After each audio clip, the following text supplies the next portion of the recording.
294টি আসনে লড়তে প্রস্তুত কংগ্রেস। বাংলার মানুষের সমর্থন পাবে।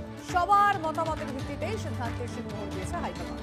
জোটের ক্ষেত্রেও আলোচনার ভিত্তিতেই সিদ্ধান্ত হয়েছিল দাবি প্রদেশ কংগ্রেস সভাপতি শুভঙ্কর সরকারের।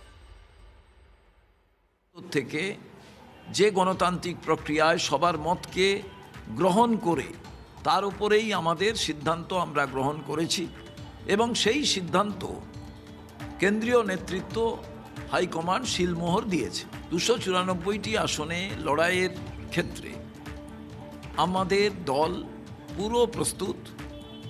আগে যখন আমরা জোট করেছিলাম সেটাও পার্টির সমষ্টিগত অল সেকশন অফ পিপলের সিদ্ধান্তের উপরে হয়েছিল। আজকেও সেই অল সেকশন অফ পিপলের সিদ্ধান্তের উপরেই হয়েছে। আমরা মনে করি যে কংগ্রেস এককভাবে যে লড়াই করছে বাংলার মানুষের সমর্থন পাবে।